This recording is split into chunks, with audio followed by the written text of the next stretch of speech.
जी अस्सलाम वालेकुम जी। ख़वातीन और हज़रात,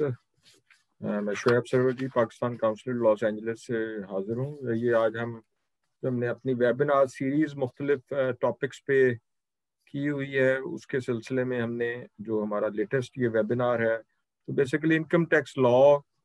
पे है। Income tax law of Pakistan, it's implications for overseas Pakistanis and foreign investors. तो इसके लिए आज हमने दावत दी है डॉक्टर इकरामुल हक और डॉक्टर मोहम्मद खुरम को, जो कि दोनों अपनी फील्ड में बहुत ज़्यादा अकम्पलिश्ड लोग हैं और इस सब्जेक्ट पे इनकी एक महारत है। और जो जो डॉक्टर इकरामुल हक साहब हैं, ये बल्कि टैक्स लॉ के बारे में ना सिर्फ एक पाकिस्तान की प्राइवेट सेक्टर में इस वक्त सबसे रिनाउंड अथॉरिटी तस्वर की जाती हैं, बल्कि इंटरनेशनल लेवल पे भी इनकी बहुत एक्सपर्टीज है और इन्होंने इसी इशू पे पीएचडी भी की हुई है। इससे पहले इन्होंने अपने करियर के स्टार्ट में 22 साल पाकिस्तान में as federal board of revenue में काम किया था, इनकम और टैक्स मैटर से डील करने का। तो उसके बाद इन्होंने फिर अपनी प्राइवेट प्रैक्टिस इस्टेब्लिश की। तो हमारे जो दूसरे पैनलिस्ट हैं वो डॉक्टर मोहम्मद खुरम है। वो इस वक्त एडिशनल कमिश्नर हैं एफबीआर में, फेडरल बोर्ड ऑफ रेवेन्यू में पाकिस्तान में। और डॉक्टर खुरम इस असाइनमेंट से पहले यहाँ हमारे जो ह्यूस्टन में पाकिस्तान काउंसलेट है उसमें 3 साल एज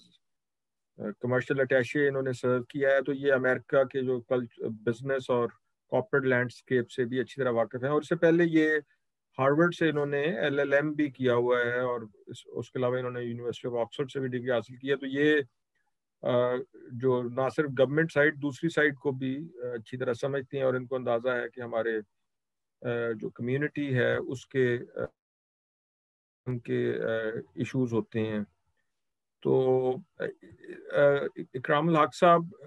क्या आप अपने आप को अगर अनम्यूट कर लें, आपको आवाज़ आ रही है मेरी? जी जी, मैं सुन पा रहा हूँ। मेरी आवाज भी शायद आप तक पहुंच रही होगी। क्या ठीक है। तो मैं आप दोनों का बहुत मशकूर हूँ कि आप इस टाइम आपने हमें ज्वाइन किया है पाकिस्तान से। असल में क्योंकि टाइम डिफरेंस इतना ज़्यादा है कि यही सबसे सूटेबल टाइम था, क्योंकि इस वक्त यहाँ लॉस एंजलिस में रात के शाम के 7 बज चुके हैं। और हमारा पर्पस भी यही था कि ताकि हमारे जो पाकिस्तानी यहाँ हैं या लोग वो अपने दफ्तरी औकात के बाद अगर ज्वाइन करना चाहें, तो आजकल वैसे तो ज़्यादातर लोग जो हैं वो रिकॉर्डिंग से मुस्तफीद होते हैं। तो ये इस वक्त सेशन ये ना सिर्फ हमारे फेसबुक पे लाइव जा रहा है बल्कि इसकी रिकॉर्डिंग भी अवेलेबल होगी, ताकि बहुत वो लोग जो इससे इस वक्त इसको लाइव सुन नहीं सकते वो बाद में इस रिकॉर्डिंग से मुस्तफीद हो सके। सबसे पहले तो मैं स्टार्ट करूंगा डॉक्टर खुरम साहब को, क्योंकि डॉक्टर साहब ये बताएं कि इस वक्त जो पाकिस्तान का इनकम टैक्स लॉ है उसके तहत जो ओवरसीज पाकिस्तान कोई भी पाकिस्तानी सिटीजन है वो क्या उसको इनकम टैक्स रिटर्न्स फाइल करने कानूनन लाजमी है? इसका क्राइटेरिया क्या है? Thank you Shoaib. सबसे पहले तो थैंक यू, आपने इनवाइट किया एंड थैंक यू ऑल। मैं इसे थोड़ा सा एक्सप्लेन ब्रीफली कर दूंगा। टैक्स लॉ से कि ये हमारा जो इस वक्त टैक्स लॉ है वो इनकम टैक्स ऑर्डिनेंस 2001 है। इसमें बहुत सारी चेंजेस वगैरह हुई हैं और ये लॉ अब अपनी करंट फॉर्म में आ गया, काफ़ी स्टेबल हो गया है। जो नॉन रेजिडेंट, अब इसमें जो कंसेप्ट है वो ये है कि अगर आप पाकिस्तान में 183 डेज से ज़्यादा रहते हैं साल में, 365 दिनों से ज़्यादा, तो आप रेजिडेंट पाकिस्तानी हो जाते हैं।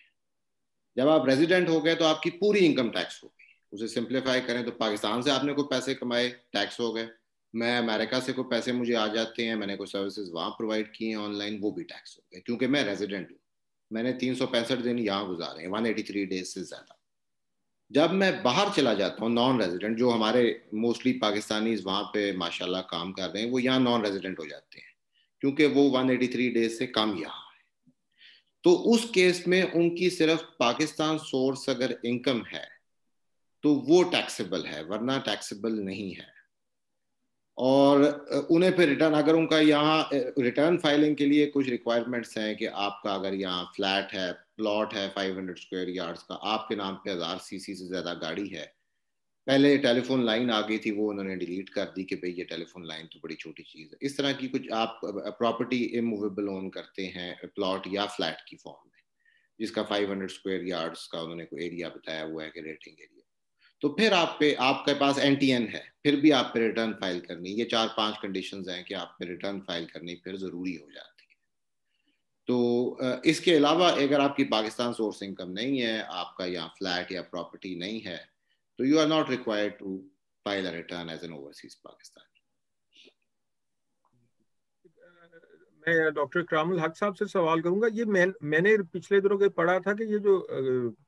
Condition of stay in Pakistan है, ये 180 डेज से इसको शायद डिक्रीज करके 120 कर दिया गया है। मुझे को इस पे आप डॉक्टर साहब कुछ बता सकते हैं कि ये 120 डे वाला क्या माजरा है?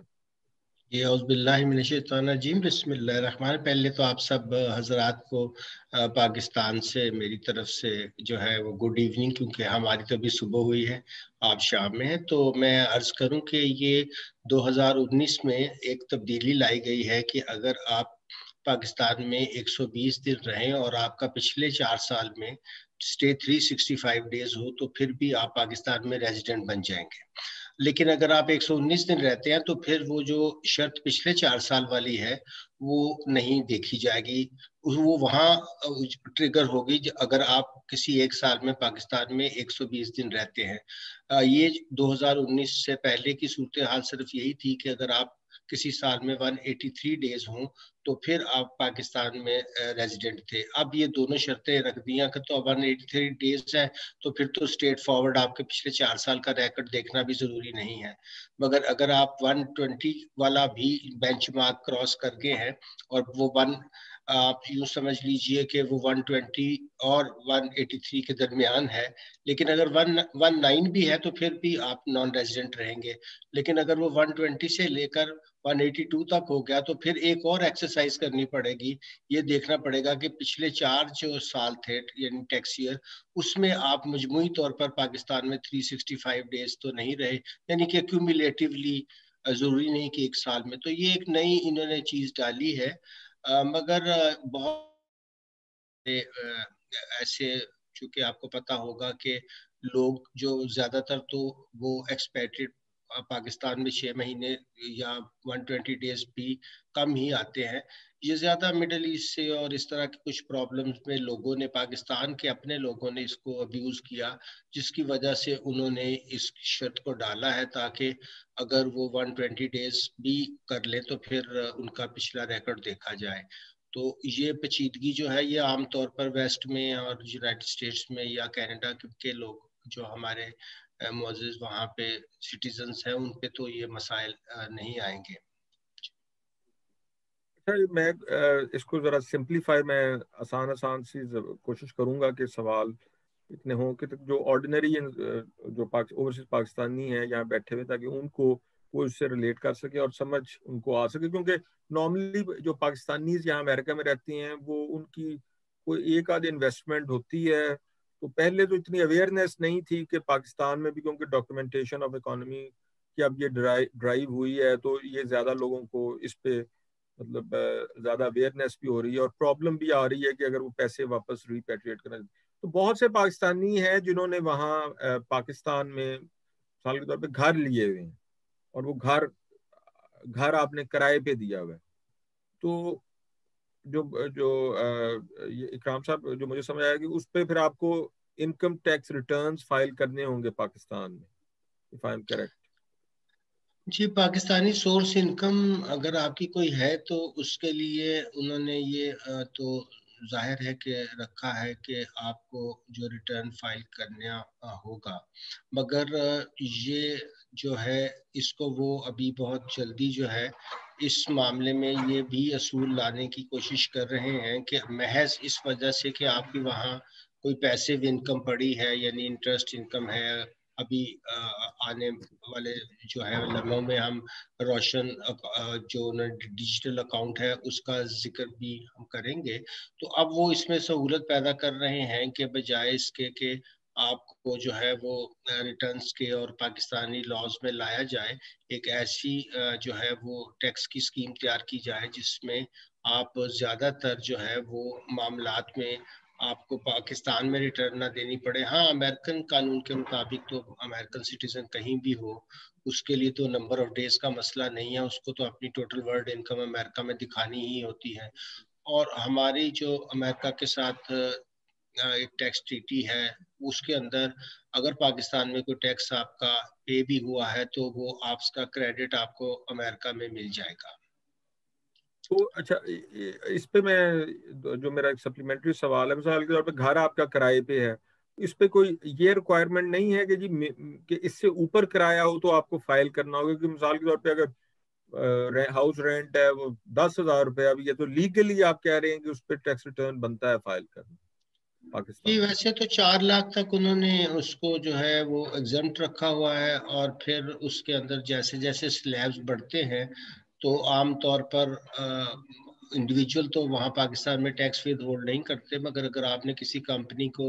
या किसी ऐसे अदारे को दिया हुआ है जिस पे टैक्स भी एडवांस विद होल्ड करने की पाबंदी है तो फिर वो आपका टैक्स जो है वो काटेगा। और यूजुअली ये भी एक तरीका होता है कि अगर वो आप रिटर्न पाकिस्तान में ना दाखिल करना चाहें तो सिर्फ उस सोर्स के लिए आप उसको अपना एजेंट भी मुकर्रर कर सकते हैं, और वो आपके बिहाफ के ऊपर पाकिस्तान में उतनी ही जो इनकम आपकी रेंटल आई है, अगर आपका कोई और सोर्स नहीं है तो वो वहाँ पे रिटर्न फाइल करके और वो फुल आपकी जो लाइबिलिटी है वो डिस्चार्ज कर देगा। तो इसको भी यानी क्रॉस बॉर्डर किस्म की जो ट्रांजैक्शंस होती हैं उसमें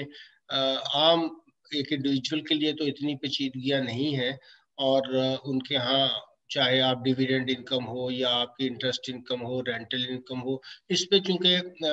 ज्यादातर टैक्स एट सोर्स ही पाकिस्तान में ले लेते हैं और उसके रेट भी जो नॉन रेजिडेंट के हैं वो कम रखे हुए हैं हमने, तो वो फिर उसका क्रेडिट आप अमेरिका में हो या आप कनाडा में हो,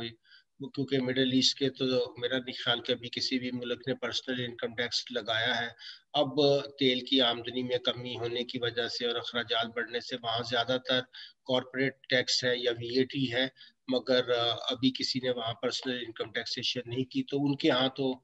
ये सवाल पैदा नहीं होता। मगर ये कि रिटर्न फाइल करना जो है वो कई एक सूरतों में अगर पाकिस्तान में आपकी आमदनी है तो एक जैसे अमेरिका में लाजम है कि आप जरूर अपना जो है वो इनकम टैक्स की स्टेटमेंट भेजें, इसी तरह की सिचुएशन पाकिस्तान में भी है। अच्छा, दूसरी जो एक major source of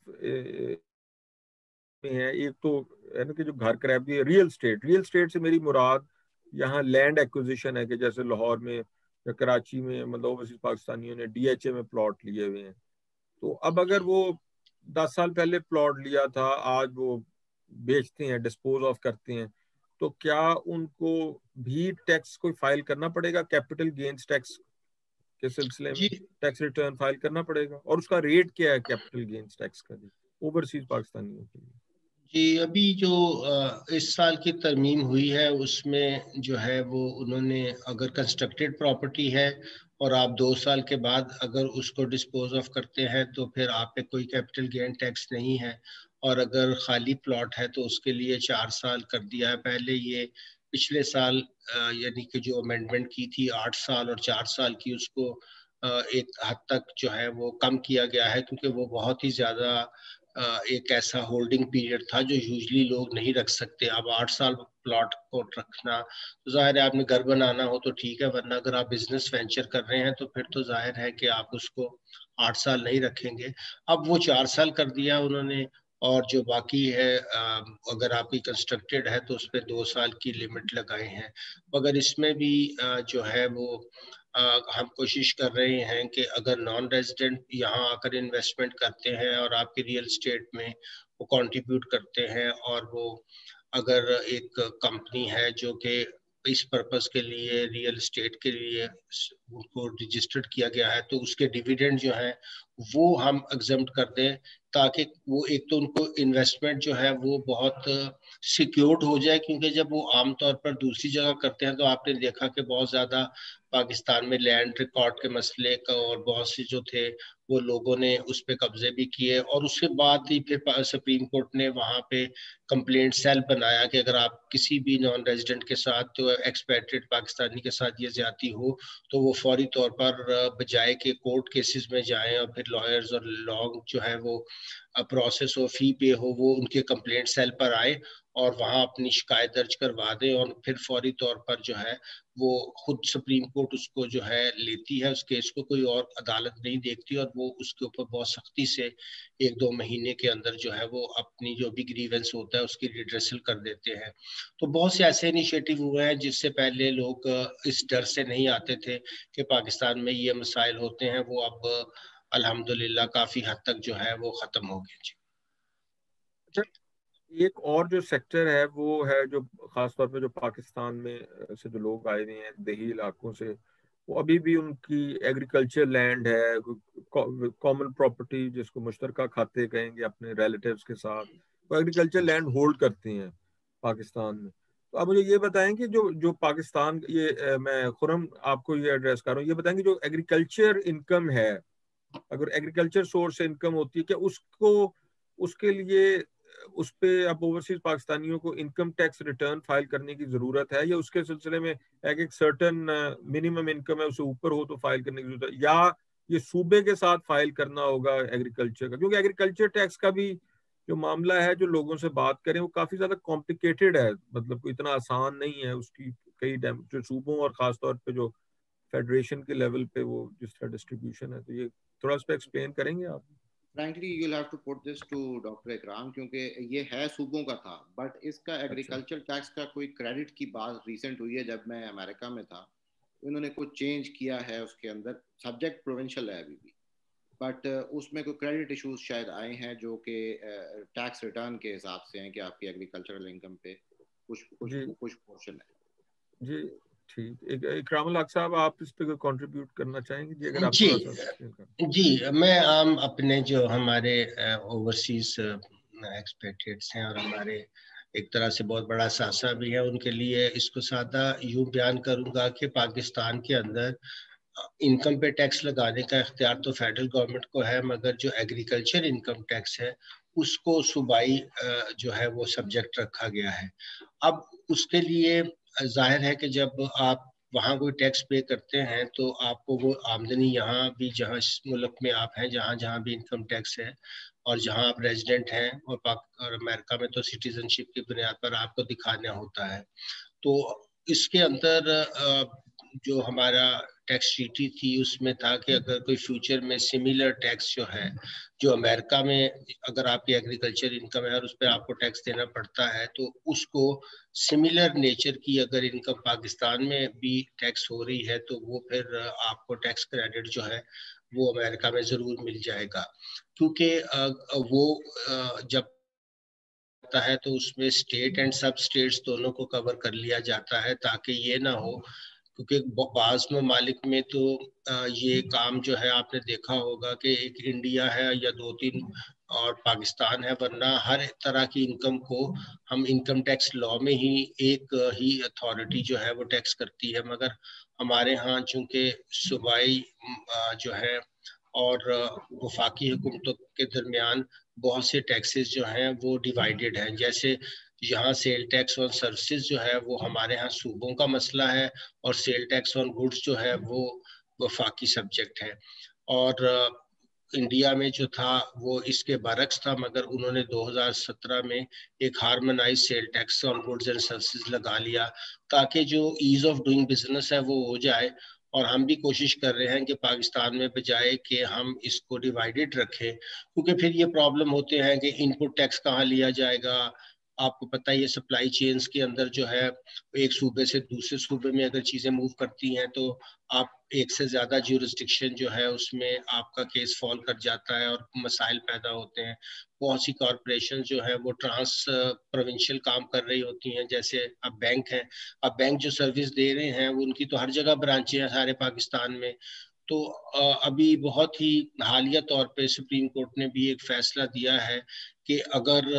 trans provincial activities के ऊपर 18वीं तरमीम के बाद भी सूबे टैक्स नहीं लगाएंगे, बल्कि वो जो टैक्सेस हैं वो वफाक ही लगाए। और इस पे अब हमारे यहाँ जो एक अपेक्स बॉडी है जिसे हम काउंसिल ऑफ कॉमन इंटरेस्ट कहते हैं, उसके अंदर ये मामला जेर बहस है आजकल, और जल्द ही इसका हल निकाला जाएगा। क्योंकि फिर लोगों को अगर एक से ज्यादा टैक्स अथॉरिटीज के साथ इंटरेक्ट करना पड़े तो उससे आपको ईज ऑफ डूइंग बिजनेस में और कॉस्ट ऑफ डूइंग बिजनेस दोनों आपकी बढ़ जाती हैं। और जाहिर है कि ये जो इस्लाहात हैं इसमें मैं वर्ल्ड बैंक के साथ भी, IMF के भी, और LPR और स्टेट बैंक सबको साथ मिलकर, क्योंकि जाहिर है कि सारी चीज़ों को जब तक आप एक यूनिफाइड तरीके से नहीं देखेंगे तो बाहर से इन्वेस्टमेंट का आने के लिए और उसको इनकरेज करने के लिए फिर वो इंसेंटिव्स नहीं रहते। तो मेरी पूरी कोशिश है कि इसको हम हार्मोनाइज कर लें और ज़्यादा से ज़्यादा जो कम से कम हमारे पाकिस्तानी सिटीजन्स हैं जो बाहर हैं उनके लिए हम टैक्स की रजीम को अब इतना सादा कर दिया है कि वो अगर वहाँ ये जो रोशन पाकिस्तान और उसके बाद नया पाकिस्तान सर्टिफिकेट्स हैं उनके अंदर, तो उन्हें ना रिटर्न देने की ज़रूरत है, ना रिपैट्रिएशन करने के लिए किसी अप्रूवल की ज़रूरत है। और वो जो भी इन्वेस्टमेंट वहाँ करेंगे उसके रेट्स भी अभी हम हाईलाइट कर देंगे एक स्क्रीन शेयर करते हुए कि वो पाकिस्तान में इस वक्त जो है इससे ज़्यादा ल्यूक्रेटिव रेट्स तो दुनिया में कहीं नहीं मिलेंगे, और उनको ना रिटर्न देनी है और ना ही किसी किस्म की उनको जो है वो प्रॉब्लम आएगी, और वो अपना पैसा भी जब चाहे वापस ले सकते हैं। अच्छा, मेरे पास और भी कोई काफी सवाल हैं, लेकिन मैं ये चाहता हूँ कि अगर आप वो प्रेजेंटेशन है एक आपने बनाई हुई है वो थोड़ी सी शेयर कर लें हमारे जो व्यूअर्स के साथ, ताकि अगर लोगों को उसको उनके पर्टिकुलर सवाल हैं, ताकि उसके बाद फिर हम फर्दर मोर इन्फॉर्म्ड तरीके से डिस्कशन को आगे ले जा सकें। जी हाँ, डॉक्टर कामरान। जी मैं वो वाला पोर्शन जो है जिसमें नया पाकिस्तान सर्टिफिकेट्स के जो रेट्स हैं और जो उसके बारे में कुछ हिदायत है, मैं वहाँ से शुरू करना चाहूँगा। अगर मुझे स्क्रीन शेयर करने की आप ऑप्शन दें तो फिर मैं ये सामने इसको जी अपनी जो है इसको रखता हूँ।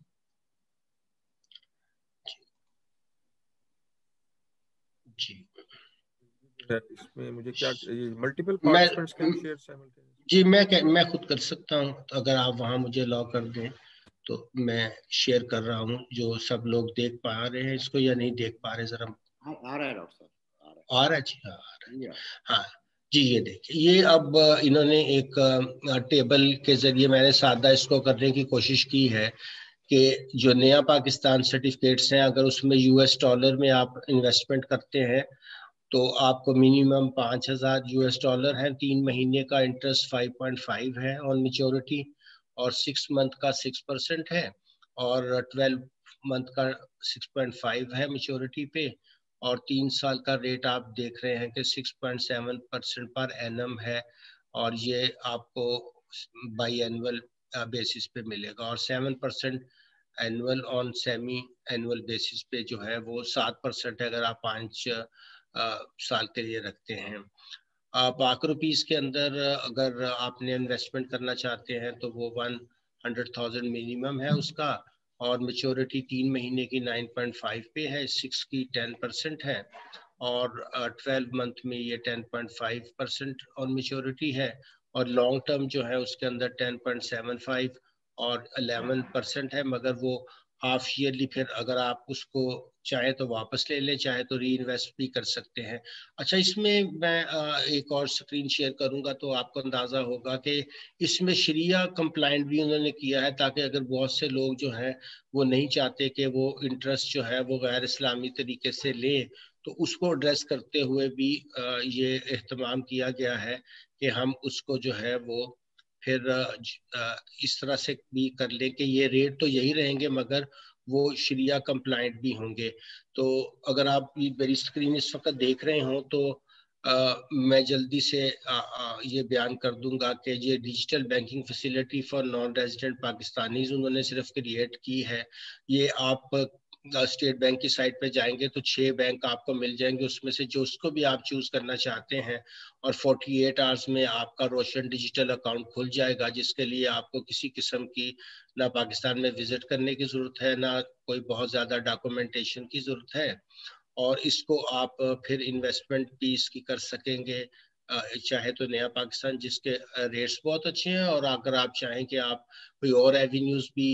जैसे कंस्ट्रक्शन के अंदर जो है आजकल वो एमनेस्टी दे रहे हैं, इसके अलावा आप स्टॉक मार्केट में जाना चाहते हैं, इस अकाउंट के जरिए आप जहाँ जैसे चाहें फिर आप अपनी इन्वेस्टमेंट को चैनलाइज कर सकते हैं। तो ये पाकिस्तान में पहली दफ़ा हुआ है कि हमने जो हमारे नॉन रेजिडेंट पाकिस्तानीज हैं उनके लिए एक रिमोट अपॉर्चुनिटी पैदा की है कि वो बाहर से ही ये डिजिटल अकाउंट खोल लें, उन्हें किसी ब्रांच में जाने की जरूरत नहीं है, किसी किस्म की कोई फॉर्मेलिटी नहीं है। और आप ये बाद में अपनी रिकॉर्डिंग में भी सबको दिखा सकते हैं कि मैंने वो हाइपर लिंक भी कर दी हैं जहां आप मजीद इसकी डिटेल देखना चाहें। मगर जैसे मैं अर्ज कर रहा था कि 48 आवर्स में आपका अकाउंट एक्टिव हो जाएगा, और उसके बाद आप चाहें तो पाक रुपीज में उसकी कन्वर्शन कर सकते हैं, और चाहें तो आप उसको अकाउंट को डॉलर अकाउंट में मेंटेन कर सकते हैं। और ये जो मैं अर्ज कर रहा था कि इस पे 10% विद होल्डिंग टैक्स है, और वो फुल एंड फाइनल है, नो फाइलिंग ऑफ रिटर्न है, जब आप चाहें अपना पैसा ले सकते हैं। और फिर ये जो सर्टिफिकेट्स हैं, चूंकि सेकेंडरी मार्केट में भी स्टॉक एक्सचेंज के ऊपर आप इनको फरोख्त कर सकते हैं, तो अगर आप मेच्योरिटी से पहले कैपिटल गेन लेकर आना चाहते हैं तो जाहिर है कि उस वक्त तक का जो इंटरेस्ट अक्रू हुआ होगा प्लस आपकी जो प्रिंसिपल इन्वेस्टमेंट होगी, वो दोनों आप प्री मेच्योरली भी ले सकते हैं, और वो कैपिटल गेन भी आपका सिर्फ 10% पे ही टैक्स होगा। तो ये एक बहुत बड़ी सहूलत है कि इस वक्त के हालात में जब पूरी दुनिया में रेट्स नेगेटिव जा रहे थे, पाकिस्तानियों में खास तौर पर सिर्फ पाकिस्तानी जो हैं उनके लिए, जो इस वक्त पाकिस्तान से बाहर रह रहे हैं, उनके लिए ये एक्स्ट्रा ऑर्डिनरी किस्म के रिटर्न्स जो हैं वो गवर्नमेंट ने जो है वो अनाउंस किए हैं। और अगर आप वहाँ फॉरेन करेंसी वैल्यू अकाउंट भी रख सकते हैं, और जब चाहे आप अपने उसको रुपी वैल्यू अकाउंट में भी कन्वर्ट कर सकते हैं, वाइस वर्सा। इसमें भी आपको किसी किस्म की प्रायर अप्रूवल की या परमिशन की जरूरत नहीं होगी। और हम बाकी जो इसकी स्लाइड्स हैं वो ज़्यादातर टेक्निकल नेचर की हैं, मगर वो इसलिए कि अगर बाद में कुछ लोग जो हैं वो अपने यहाँ के लोकल लॉयर्स वगैरह के साथ और उनके साथ इंटरेक्ट करना चाहें कि उसका जो है वो पाकिस्तान में क्या इम्पैक्ट होगा, उनकी उस इनकम का जो वो वहाँ से रिसीव करेंगे, तो वो उसको देख सकते हैं। मगर टैक्सेशन ट्रीटी में ये बात बिल्कुल वाजे है जो पाकिस्तान और अमेरिका के दरमियान है कि अगर आपको वहाँ ये जो 10% टैक्स लगेगा उसका फुल क्रेडिट जो है आपको अमेरिका में आपकी अपनी जो आप रिटर्न फाइल करेंगे उसमें मिल जाएगा। तो ये मैंने इसलिए एक और जो बहुत बड़ा इनिशिएटिव अभी उन्होंने डिक्लेयर किया है वो अब ये है कि एक ऑर्डिनेंस जल्द ही उन्होंने बनाया है जिसके अंदर मैं जल्दी से वाजे कर देता हूँ कि ये तो अकाउंट्स का मामला तो हमने समझ लिया और उसकी टैक्सेशन भी समझ ली। इसके अलावा जो है वो अब एक स्पेशल टेक्नोलॉजिकल जोन अथॉरिटी बनाई है पाकिस्तान में, और इसके इंसेंटिव्स जो हैं इसमें आपको किसी किस्म का कोई 10 साल के लिए टैक्स नहीं लगेगा, उसमें कोई इनकम टैक्सेशन नहीं, कोई लोकल टैक्सेशन नहीं है, और किसी किस्म की रिटर्न फाइलिंग नहीं है। ये special technology zone authority ordinance 2020 में जो है 4 दिसंबर को ये फिजुल अमल है, और इसके अंदर आपको मैंने जैसे अर्ज किया कि हर तरह की एग्जम्पशन हासिल रहेगी, किसी किस्म की भी आपको पाकिस्तान में टैक्सेशन नहीं करनी पड़ेगी। और इस जोन के अंदर हर तरह की अपॉर्चुनिटी आपको डेवलपमेंट जोन में हासिल है। आप कोई भी नॉलेज बेस्ड काम करना चाहें, टेक्नोलॉजिकल बेस्ड काम करना चाहें, कोई बायोटेक्निकल है, कोई आपका एग्री टेक है, कोई फिनटेक है, रोबोटिक्स है, मतलब इसके लिए पाकिस्तान चाह रहा है कि वो जल्दी कैचअप करे और अपनी एक्सपोर्ट्स को जो इन जोन के अंदर से लोग जो है इन्वेस्टमेंट करें। और यहाँ जो नए नए आइडियाज आजकल हैं, आपको पता है कि दुनिया नॉलेज बेस्ड इकोनॉमी की तरफ जा रही है, वो अब इंटेलिजेंस जो है इस वक्त आगे आने वाले सालों में वो उसका जो हुजम है वो तो कई बिलियन डॉलर्स में जाएगा, और कोविड के बाद तो और भी ज़्यादा जो टेक्नोलॉजिकल बेस्ड जो हैं चीज़ें सामने आएंगी। तो पाकिस्तान ने इसको पहले ही प्रीएम्प्ट किया है और इस लॉ को ओवरराइड कर दिया है कि वो पाकिस्तान का कोई दूसरा लॉ जो है वो इस पे अप्लाई नहीं करेगा। इस पूरी अथॉरिटी का जो फ़ायदा ये है कि यहाँ इन्वेस्टमेंट जो है इंडिविजुअल्स जो पाकिस्तान से बाहर हैं वो भी कर सकते हैं और वहाँ की कंपनियों से डिविडेंड भी ले सकते हैं। आप उनकी साइट मैंने शेयर कर दी है, वहाँ जाएंगे तो ये एक आध साल में मैं कई एक लोगों के साथ जो है डील कर रहा हूँ जो पाकिस्तान में एक एक कंपनी जो है वो $500 मिलियन से ज़्यादा की इन्वेस्टमेंट ला रही है, क्योंकि पाकिस्तान में डेवलपमेंट हाउस तो आगे भी बहुत ज़्यादा है आईटी के, लेकिन एक्सपोर्ट जो है वो हमारी अपने रीजन में सबसे कम है। तो ये मैंने इसलिए जल्दी से ये स्क्रीन की चीज़ें आपके सामने रख दी हैं। मैं इसको अब हम बंद कर लेते हैं और जो भी सवालात हों और जो भी हों वो उसको हम जी ले लेते हैं। ये तो मैंने बहुत ब्रीफली आपको बता दिया कि जो लोग सिर्फ पैसिव इनकम कमाना चाहते हैं उनके लिए भी चांसेस हैं, और कई ऐसी कंपनीज हैं जहां आप पैसा इन्वेस्ट कर देंगे तो आपको डिविडेंड पे भी पाकिस्तान में टैक्स जो है वो नहीं लगेगा। जी शुक्रिया डॉक्टर साहब। एक तो सवाल आए हैं हमें, एक ये बहादुर धनाई साहब हैं, इन्होंने पूछा है कि how can one open account in Pakistan, नया पाकिस्तान। तो इस पे मैं इनको कहना चाहूँगा कि ये हमने कोई तकरीबन अगर ये हमारे फेसबुक पेज पे जाएं तो काउंसलेट ने जो पाकिस्तान के 3-4 जो मेजर बैंक्स हैं, जिसमें हबीब बैंक आ गया, जो एमसीबी है, बैंक अल फलाह, उनके सीनियर एग्जीक्यूटिव्स के साथ इस पे एक हमने तफसीली वेबिनार किया था। तो वो काइंडली अगर आप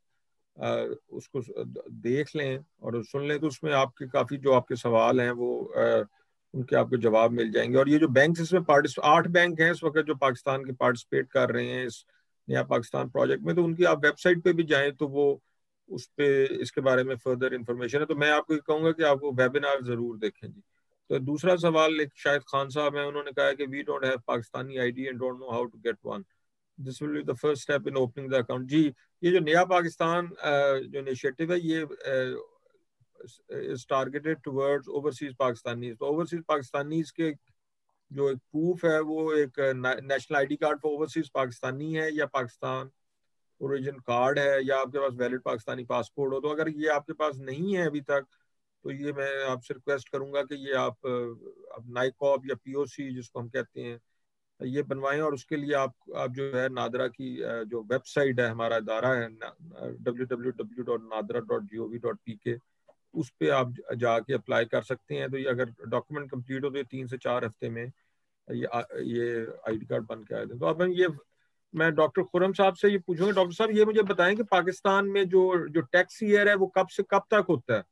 मतलब जैसे अमेरिका में आई सपोज के 1 जनवरी से 31 दिसंबर जो इनकम ईयर कंसिडर होता है, तो पाकिस्तान का लॉ क्या है इसके बारे में? ये जी 1 जुलाई से 30 June is the financial year. जो बड़ी कॉर्पोरेशंस हैं उनके लिए स्पेशल टैक्स ईयर होता है जो कैलेंडर ईयर को फॉलो करता है 1 जनवरी से 31 दिसंबर। लेकिन इंडिविजुअल्स के लिए invariably is from 1 July to 30 June. अच्छा, तो ये बताएं कि अगर ये 30 जून ईयर है तो उसके बाद कितना टाइम होता है लोगों के पास कि वो इनकम टैक्स रिटर्न फाइल कर सकें? डेडलाइन क्या जनरली होती है? हाँ, जनरली इट्स एंड ऑफ सितंबर, लेकिन अब डेडलाइन उस तरह फिक्स नहीं रही। हमने बड़ी एक्सटेंशंस दी, लास्ट ईयर तो बहुत ज़्यादा दी थी, उससे पिछले साल भी बहुत ज़्यादा दी थी। इस दफ़ा फाइनली मेंबर साहब ने कहा कि 8 दिसंबर के बाद हम एक्सटेंशन नहीं देंगे। लेकिन उसमें भी इंस्ट्रक्शन कि अगर इंडिविजुअल एक्सटेंशन आती है तो आपने किसी को रिफ्यूज़ नहीं करनी है। तो हमने इंडिविजुअल 15-15 दिन की एक्सटेंशन आपको दे दी है। टोटल रिटर्न्स हमारे पास इस वक्त अराउंड 2.2 मिलियन के आसपास शायद की फिगर आ रही है जो आ चुकी है। कुछ अभी एक्सटेंशन सेकंड एक्सटेंशन लोग ले चुके हैं तो वो भी फाइल कर दें। तो उसमें maybe by next year हम थोड़ा सा और इसे स्ट्रिंजेंट करेंगे, बाय एंड ऑफ सितंबर जो डेडलाइन है उस पर कर दें। लेकिन इन द पास्ट हमने बड़ी लीनियंटली एक्सटेंशंस दी हैं। अच्छा ये बताएं कि ये जो कितना आसान है किसी ओवरसीज पाकिस्तानी के लिए या उसकी कंपनी के लिए पाकिस्तान में इनकम टैक्स नंबर हासिल करना, क्या प्रोसेस है उसका? It's not very difficult कि ये जो प्राल है, this is not primarily FBR itself is not the organization जो NTN issuance process है, हमारी supervision जरूर है। ये प्राल इज द कोऑर्डिनेटिंग ऑफिस, उनका हर RTO में, हर LTU में प्राल वालों का एक डेटा सेंटर बना हुआ है। तो वहाँ पे जो प्राइमरीली आपको जो डॉक्यूमेंट एक चाहिए वो आपको शनाख्ती कार्ड वैलिड ज़रूर चाहिए, नाइकॉप हो या CNIC हो, तो उस पर वो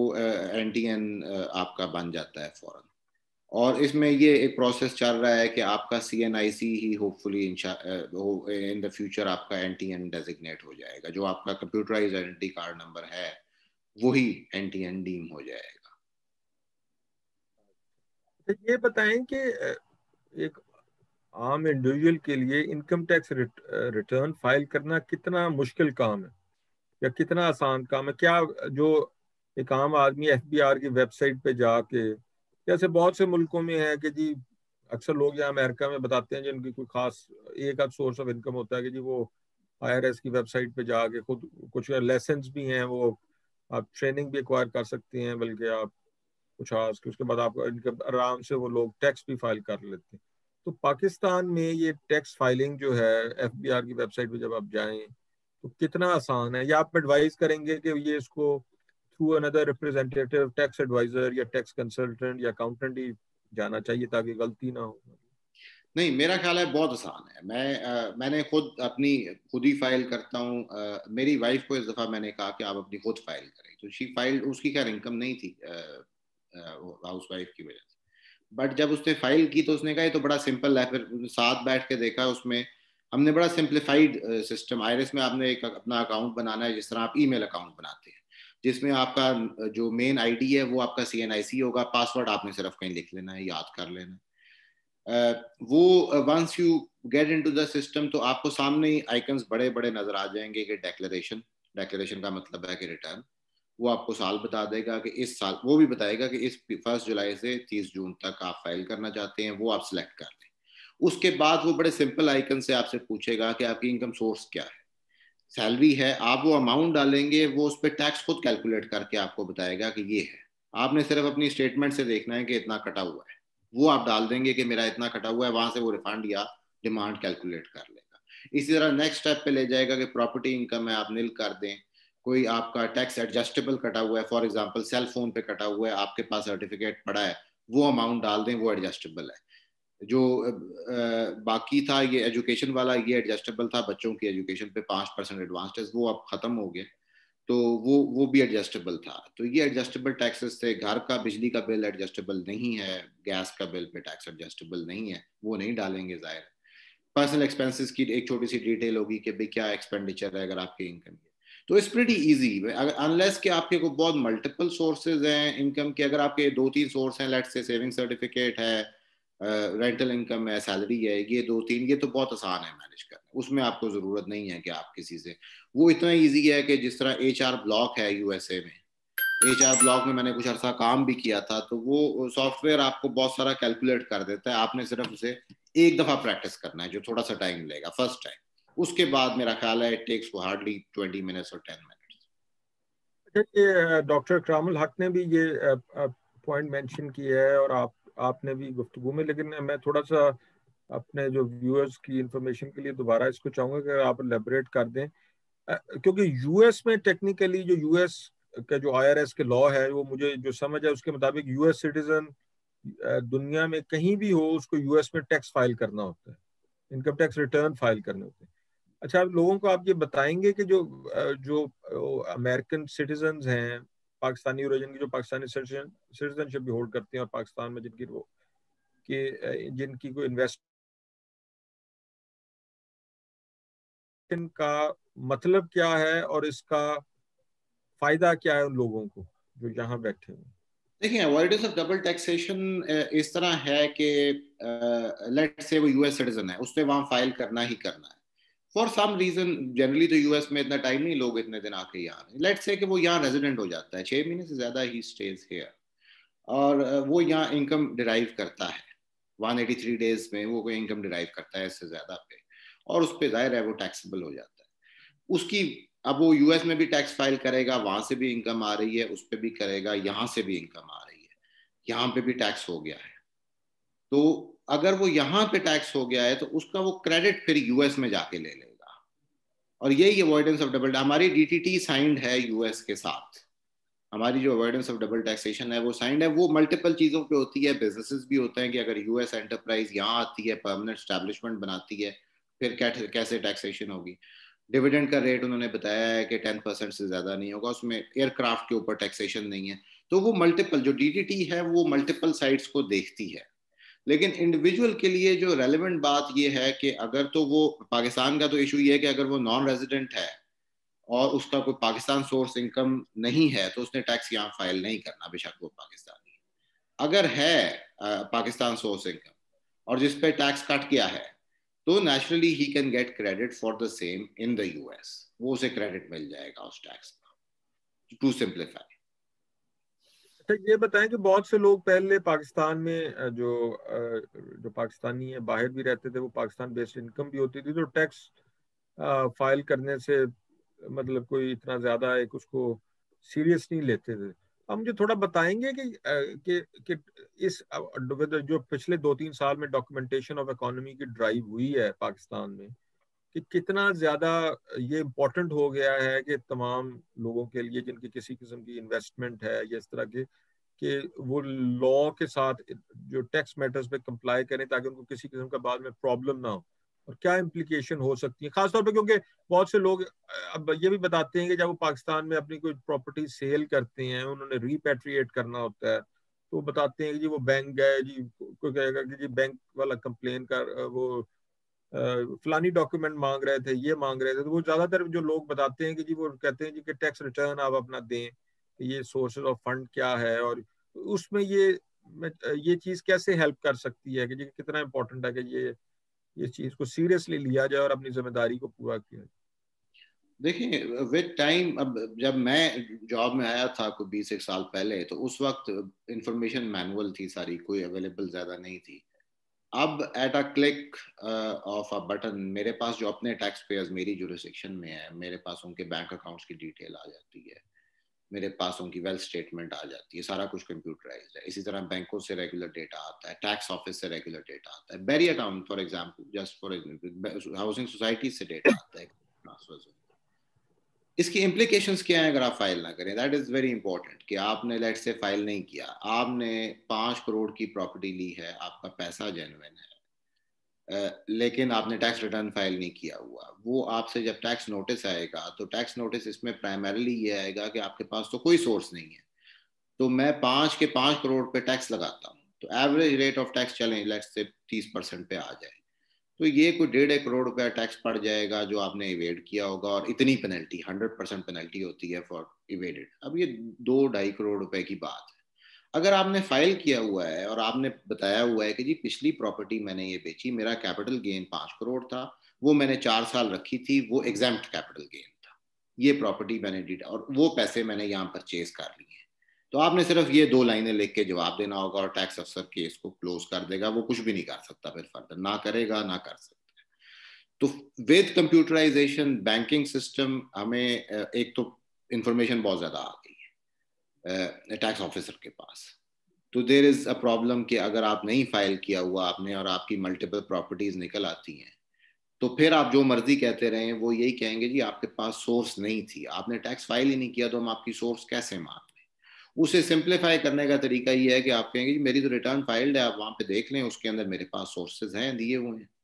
और जनरली हमारे ओवरसीज पाकिस्तानी का तो इशू ये है नहीं, उनकी इनकम वहां पे टैक्स होती है, वाइट मनी होता है, कोई मनी लॉन्ड्रिंग का पैसा तो होता नहीं, तो इसलिए फाइलिंग बहुत इंपॉर्टेंट होगी, क्योंकि वो टैक्स रेट बहुत ज्यादा कंसीलमेंट पे, अगर वो पैसे आपने नहीं डिक्लेयर किए हुए, छुपाए हुए हैं, पकड़े जाते हैं, जो बड़े शहरों में तो सर्टनली पकड़े जाएंगे आप, लाइक इस्लामाबाद, लाहौर, कराची, मुल्तान, सखर, जहाँ पे कंप्यूटराइजेशन हो रही है, वहां मे भी रूरल एरियाज में अभी वो लेवल ना हो, तो इसलिए इन्वेस्टमेंट प्लान कर रहे हैं, अब फॉर एग्जांपल एक रीसेंट चेंज है लॉ में 2 साल पहले, वो ये है कि जब आप कैपिटल गेन कैलकुलेट करते हैं तो आप ये कहते हैं मैंने 2 रुपए की चीज़ परचेज की, 3 रुपए की सेल की, तो मुझे रुपए का कैपिटल गेन हो। तो अब आप परचेज में उन्होंने ये कहा कि आप बैंकिंग चैनल से पैसे भेजेंगे, आप कैश नहीं देंगे। अगर आपने कैश दिया है तो आपकी परचेज वैल्यू 0 हो जाएगी, यानी कि 3 रुपए का आपको गेन हो जाएगा, 2 रुपए माइनस नहीं हुए। तो अगर आपको ये पता होगा तो आप अगले सेलर को कहेंगे कि भाई मैं तो तुम्हें पैसे, मैंने जेन्युइन पैसे देने हैं, मैं बैंकिंग चैनल के अलावा नहीं दूंगा, क्योंकि मुझे नुकसान ये है कि कल को जब मैं बेचूंगा तो मेरे ये पैसे जो मेरे माइनस होंगे प्रॉफिट से, वो सारे का सारा 0 हो जाएगा। तो इसलिए अगर थोड़ा सा, और ये बहुत कॉम्प्लिकेटेड है नहीं, इसमें इंडिविजुअल के लिए बहुत आसान है। डॉक्टर इकराम साहब जैसे कह रहे थे कि इंडिविजुअल के लिए आसान है, तो अगर इंडिविजुअल थोड़ा सा एक दफा अपना अकाउंट बना ले, लॉग इन करके देख ले, तो absolutely there are no issues. मैं तो ये कह सकता हूँ कि मेरी सर्विसेज तो फ्री हैं, यहाँ कोई मेरा नंबर आपके पास है, कोई भी मुझे व्हाट्सएप पे इंफॉर्मेशन लेना चाहता है, पूछना चाहता है, बड़ी सिंप्लीफाइड चीजें हैं। बट सर्टनली आपको खुद बैठना, थोड़ा सा, हमारे लोग बैठते नहीं है, थोड़ा सा कंप्यूटर पे बैठना पड़ता है पहली दफा, बस then is no looking back from. Doctor Kamil Haq साहब, आप कुछ ऐड करना चाहेंगे इस पे? जी, मेरा ख्याल है कि अगर आप पाकिस्तान के अंदर कोई भी इन्वेस्टमेंट करते हैं, अभी जैसे खुरम साहब ने भी फरमाया कि एक तो रियल एस्टेट का पाकिस्तान में ज़्यादा रुझान रहा है, मगर अब मैंने जो आपके सामने कुछ चीज़ें रखी थी, क्योंकि रियल स्टेट का तो आपको पता है कोविड के बाद से लेकर अब तक जो है उसमें एक स्टैग्नेशन सी आ गई है। और पाकिस्तान का जो सबसे बड़ा इनिशिएटिव अब इस वक्त चल रहा है वो ये है कि हमने कंस्ट्रक्शन सेक्टर को अगर रिवाइव कर लिया, तो एक तो हमने जो लॉसेस बहुत से मुल्कों को हुए हैं उसके मुकाबले में हमारी लेबर फोर्स जो है वो वहाँ काम कर सकेगी, फिर हमारी इंडस्ट्रीज, क्योंकि आपको पता है कंस्ट्रक्शन के अंदर तो एक 40-50 इंडस्ट्रीज फिर इन्वॉल्व हो जाती हैं। तो ये जो एक खास किस्म का टैक्स रजीम है, मुझे नहीं पता आपने इस पे कितने वेबिनार किए हैं, मगर मैंने तो एफबीआर से ये रिक्वेस्ट की थी कि कम से कम आप ना सिर्फ ये कि हर एक स्टेक होल्डर से करें, बल्कि इसका अगर आप जाएंगे एफबीआर की साइट पर तो एक आपको पूरा ब्रोशर भी मिल जाएगा जिसके अंदर उन्होंने हर एक चीज, और फिर वहाँ पे फ्रीक्वेंटली आस्क्ड क्वेश्चंस का भी जो है वो जवाबात मौजूद हैं। तो रियल एस्टेट में भी अब वो टैक्सेशन वाली बात जो है वो उन्होंने कोशिश की थी कि 31 दिसंबर पहले डेडलाइन रखी थी, और अब उसको मजीद बढ़ाने का इरादा है कि उसको बढ़ाया भी जाए, हो सकता है 6 महीने और हमें एक्स्ट्रा मिल जाए उसमें। और वहाँ जो इन्वेस्टमेंट है उसमें तो इस हद तक भी उन्होंने कह दिया है कि अगर आप वो बैंक में पैसा जमा करवा देते हैं तो वो आपसे उसका सोर्स भी नहीं पूछा जाएगा। अब ये लोगों को अगरचे बहुत अजीब सा लगता होगा, क्योंकि एक तरफ तो फाइनेंशियल एक्शन टास्क फोर्स इस मामले के अंदर जो है वो बहुत सख्ती कर रही है, मगर पाकिस्तान ने खास वेवर जो हासिल किया आईएमएफ के प्रोग्राम में वो ये था कि देखिए यहाँ पे हमारे कंस्ट्रक्शन सेक्टर में आमतौर पे चूंकि पहले टैक्स कल्चर इस तरह का नहीं था, तो ये नहीं कि पाकिस्तान में सारे लोगों का पैसा जो है वो कोई अनलॉफुल एक्टिविटी से आया हुआ है। वो obviously over the period of time हमने वो पैसा इसलिए जनरेट हो गया कि पाकिस्तान में एक अरसे तक वो आपसे ये भी नहीं पूछते थे कि आपकी जो है वो इनकम क्या है, यानी इम्पोर्टर्स जो थे कमर्शियल, वो जो भी इम्पोर्ट स्टेज पे टैक्स दे देते थे वही उनका फुल एंड फाइनल हो जाता था। तो ये सवाल आज जो है बहुत से सामने आए, और फिर प्राइम मिनिस्टर साहब ने खुद इसके अंदर इनिशिएटिव लिया और उन्होंने कहा कि हम जो है कम से कम इसमें लोगों को जो है वो मैक्सिमम सहूलत दे सके। अब उसके बाद आपने देखा कि ओपन ऑक्शंस भी हुई हैं, बहुत सा जो है वो पहले से पर्पस भी उन्होंने डिफाइन कर दिया है, लैंड रिकॉर्ड भी सारा उन्होंने डिजिटाइज किया है ताकि किसी किस्म की प्रॉब्लम्स ना आए। तो यहाँ पे हमने देखा कि ये एक जो बहुत बड़ा इनिशिएटिव है कि नया पाकिस्तान हाउसिंग जो अथॉरिटी बनाई गई है, ये इसीलिए सर्टिफिकेट्स भी उसी लिहाज से इशू किए गए हैं कि अगर ज़्यादा से ज़्यादा पैसा जो है वो हमारे जो पाकिस्तानी सिटीजन्स हैं जो बाहर मुकीम हैं, अगर वो इसमें जो उसको चार्ट को भी मैंने आप सबको दिखाया था कि इससे ज़्यादा अच्छे और क्विक जो है रिटर्न्स कहीं भी मौजूद नहीं है, अगर वो ये रिस्क नहीं लेना चाहते कि वो वहाँ पे खुद इन्वेस्टमेंट करें, कोई कंपनी बनाएं और फिर उसके ज़रिए कोई लैंड डेवलप करें और कोई प्लाजा बेचे, क्योंकि उसके लिए जाहिर है कि आपकी बहुत सी इन्वॉल्वमेंट फिर इस लिहाज से हो जाती है कि वहाँ आपका फिजिकल मौजूद ना होना कई किस्म के मसाइल पैदा करता है। या तो किसी बहुत अच्छी कंस्ट्रक्शन कंपनी को आप वो दे दें, वो पहले से उसको मार्केटिंग कर ले, सारा पैसा जो है वो आप सिक्योर कर लें, तो उसमें भी कोई हर्ज नहीं है। तो एक इस दफा वक्त जो दो बहुत अहम स्कीम्स चल रही हैं उसकी तरफ मैं फिर दोबारा सब हजरात की तवज्जो दिलाना चाहूँगा कि एक तो हम कंस्ट्रक्शन इंडस्ट्री को बहुत ज़्यादा प्रमोट गवर्नमेंट स्टेट लेवल पर पहली दफ़ा कर रही है, और इस अथॉरिटी में जितना भी पैसा आएगा जो हमने देखा कि नया पाकिस्तान सर्टिफिकेट्स के जरिए आएगा, उससे वो खुद उनके पास जो डेवलपर और बिल्डर्स हैं वो मौजूद हैं, और इससे जो सबसे बड़ा फायदा होगा कि पाकिस्तान में जो लोअर मिडिल क्लास और मिडिल क्लास के लोग कभी सोच भी नहीं सकते थे कि वो घर बना सकेंगे, वो उनको वो घर जो है अब मॉर्गेज के ऊपर मिल जाएगा। और मॉर्गेज का प्रिंसिपल उन्होंने वहाँ वही रखा है कि अगर आप इस्लामिक कंप्लाइंट चाहते हैं या आप रेगुलर में जाना चाहते हैं तो आपका मार्कअप जो है वो 6-7% से ज़्यादा नहीं होगा। तो उसका जो तखमीना लगाया गया है कि इस वक्त जो लोग रेंटेड घरों में रह रहे हैं वो उनकी मॉर्गेज जो है वो उससे बराबर होगी या कम होगी, ज्यादा नहीं हो पाएगी। और इसके अंदर खुद स्टेट बैंक ऑफ पाकिस्तान ने बहुत सा सरमाया बैंकों को ये कहा है कि अगर आपके कोई बैड डेट्स भी होंगे तो हम 70% का रिस्क हम उसको ले लेंगे। तो एक तो ये बहुत बड़ा इनिशिएटिव है और इसको पूरे पाकिस्तान की सतह पर और बैरून मुल्क भी हमें चाहिए कि हम ज्यादा से ज्यादा इसको प्रोपोगेट करें और लोगों को कहें कि वो देख लें। वेबसाइट दोनों मौजूद है, एफबीआर की वेबसाइट पे इसका पूरा जो है वो टैक्सेशन से रिलेटेड मामला मौजूद हैं, और अगर आप नया पाकिस्तान हाउसिंग अथॉरिटी की साइट पर जाएंगे तो वहाँ आपको मुकम्मल तौर पर इसके बारे में मालूमात मिल जाएंगी। तो ये इस वक्त पाकिस्तान में बहुत बड़ा अपॉर्चुनिटी है। मैं समझता हूँ कि जो बाहर जितने भी हमारे मौजूद सिटीजन्स हैं जो यहाँ रह रहे हैं, कहीं और अमेरिका के अलावा भी रह रहे हैं, तो वो सब के सब अगर इस वक्त यहाँ इन्वेस्टमेंट कर देते हैं तो वो 6 महीने से लेकर आपने देखा कि 5 साल के जो प्रोजेक्ट है, अगर वो जल्दी भी अपनी जो कैपिटल को वापस लाना चाहते हैं तो इसके लिए किसी रिपेट्रिएशन की में किसी किस्म की उनको कोई डिफिकल्टी नहीं होगी, क्योंकि इसी रोशन डिजिटल अकाउंट से वो खुद ब खुद उसकी जो है अपना जो एक आपने कंप्यूटर पे बैठना है और वो उसको आपने जो है वो रिपेट्रिएट कर लेना है। तो ये स्कीम जो है मेरा ख्याल है कि एक और वेबिनार में हम तो उसके जो सोर्सेज हैं, जो उसकी बुनियादी फीचर्स हैं वो बता सकते हैं। अगर किसी को कोई डिफिकल्टी आ रही हो तो जैसा अर्ज किया था उन्होंने कि आप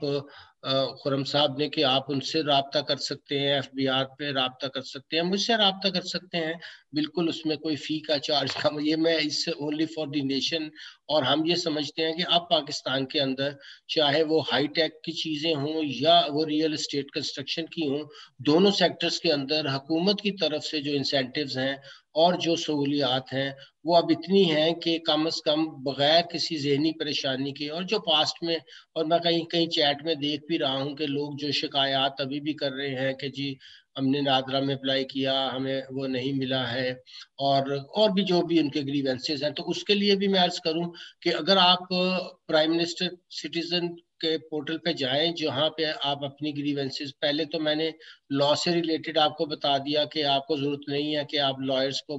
यहाँ से एंगेज करें और उन झगड़ों में पड़े।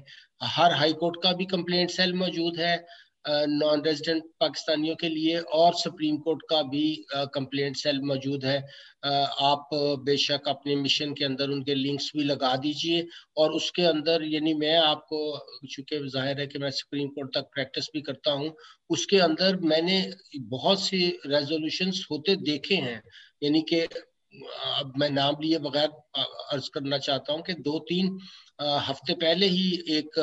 डिस्प्यूट हुआ था जहां उन्होंने किसी ने लैंड के ऊपर जो थी इंक्रोचमेंट की, और वो अगले हफ्ते ही क्लियर हो गई, क्योंकि जैसे ही सुप्रीम कोर्ट के पोर्टल पे वो गई है उसके बाद वो नथिंग लेस ऑफ वहां का जो इलाके का आईजी था उसको वो तलब करते हैं कि जी आप बताइए कि ये किस तरीके से हुआ, जब उसके पास पूरा चीजें मौजूद है। तो एक जो पाकिस्तान के बारे में ये परसेप्शन है कि शायद वहाँ चीजें आसानी से नहीं हो रही, सिस्टम जो है ऑब्सोलीट है, एटीट्यूड लोगों के ठीक नहीं है। मैं इसके बारे में बहुत सी लोगों की ये जो गलत फहमी दूर करना चाहता हूँ कि ठीक है, जो आप ह्यूमन माइंड को चेंज करते हुए बहुत वक्त लगता है, जाहिर है कि जब आपका एडमिनिस्ट्रेटिव स्ट्रक्चर एक अरसा जो है वो इस तरह की चीजों में मुलव्वस रहा हो तो उनको तब्दील करना मुश्किल है। मगर चेक एंड बैलेंसेस का निज़ाम अब ऐसा पैदा कर दिया गया है कि आप खुद आजमा लीजिएगा कि जिन चैट के अंदर भी जो शिकायत है, अगर वो आज दर्ज कर देते हैं इसको जाकर वजीर आजम के सिटीजन पोर्टल पर, तो मैं यकीनी तौर पर नहीं कह सकता हूँ कि वो 8-10 दिन के अंदर उनका मसला हल हो जाएगा। और अभी हालिया आपने देखा होगा कि एक तकरीर में उन्होंने वजीर आजम मोहतरम ने फरमाया भी कि हमें अब उससे एक ये भी पता चल रहा है कि किन महकमों के खिलाफ ज्यादा कंप्लेंट्स आ रही हैं और वहां हम फंडामेंटल रिफॉर्म्स करें ताकि ये सिर्फ हर सिटीजन को, चाहे वो पाकिस्तान में रह रहा हो या ना रह रहा हो, आईने पाकिस्तान के तहत बुनियादी हकूक सबके एक जैसे हैं। और आइन इस बात की गारंटी दे रहा है कि जब आप पाकिस्तानी सिटीजन हैं, आप जहां भी रहना पसंद करें, वो आपको जाहिर है लाइफ में आपकी अपनी चॉइस है, मगर उसकी वजह से महज आपके देखिए आप वोटिंग राइट जो था वो हमें उन्होंने प्रोवाइड कर दिया। अब इस हद तक भी हम जा रहे हैं कि हम आर्टिकल 62 और 63 में भी अमेंडमेंट करें कि वो अगर चाहें तो यहाँ आकर इलेक्शंस में भी हिस्सा ले। जब वो पाकिस्तान 22 से 25 बिलियन डॉलर जो है वो हमारे रेमिटेंसेस आती हैं, हमारे अपने लोग बाहर से भेजते हैं, तो ये तो पाकिस्तान का एक बहुत बड़ा सोर्स है। आप देखिए कि इतनी हमारी एक्सपोर्ट में जो पिछले 5 साल थे उसमें इजाफा नहीं हुआ जितना हमारी रेमिटेंसेस में इस पिछले 6 माह में। लोग समझ रहे थे कि कोविड की वजह से, मैं आपको IMF, world bank, Asian development bank सबकी रिपोर्ट्स दिखा सकता हूं कि वो कॉशन क्रिएट कर रहे थे कि जी अब आपकी रेमिटेंसेस में तो बहुत कमी आएगी और आपकी एक्सपोर्ट भी कम होगी और पाकिस्तान बिल्कुल डूबता हुआ हमें नजर आ रहा है। आप देखिए वर्ल्ड बैंक की रिपोर्ट गलत साबित हुई, IMF की रिपोर्ट गलत साबित हुई, एशियन डेवलपमेंट बैंक की रिपोर्ट गलत साबित हुई, और हम जो लिख रहे थे कि नहीं अब आपको यहाँ ज्यादा रेमिटेंस नजर आएगी, क्योंकि एक तो सादा तरीका कर दिया गया है, अब रेमिटेंस पाकिस्तान भेजना हवाला हुंडी की कोई जरूरत नहीं है, आपको वो हर चीज वहां सहूलत मौजूद है। जैसे जैसे सिस्टम्स में बेहतरी आ रही है वैसे वैसे आप देखिए कि ये पिछले सितंबर से लेकर अब दिसंबर के एंड तक इस वक्त 300 मिलियन डॉलर जो है वो नया पाकिस्तान जो सर्टिफिकेट्स में डिजिटल जो बैंकिंग के जरिए, रोशन अकाउंट के जरिए इन्वेस्ट हो चुके हैं। और जितने लोग भी इस वक्त स्टॉक मार्केट में हैं और जो इन्वेस्टमेंट को करीब से देख रहे हैं, सबका यही अंदाजा है कि जो रेट्स हैं हमने ऑफर किए हैं हुकूमत पाकिस्तान ने, और जो सहूलत पैदा की है कि आप उसको जब चाहें रिपैट्रिएट कर सकते हैं, मेच्योरिटी से पहले भी और बाद में भी, तो इतना बड़ा एवेन्यू तो शायद ही इस वक्त कहीं आपको अवेलेबल हो। हाँ, मुझे नहीं पता अगर कमी, अगर हम समझ रहे हैं कि हम 1 पेजर फ्लायर इसका छोटे छोटे ब्रोशर जो हैं वो आपके सब मिशंस में मौजूद हों, उनकी वेबसाइट पर हों, हमें कुछ मीडिया का हाउसेस की मदद लेनी पड़ेगी, मेरे बैंक क्लाइंट्स ले रहे हैं जो वो UAE में, आप अमेरिका में, आपको पता है कनाडा में लोग रेडियो पे बहुत सुन रहे होते हैं, वहां टाइम बाय कर रहे हैं कि जी इस तरह की इन्वेस्टमेंट की अपॉर्चुनिटीज पाकिस्तान में मौजूद हैं।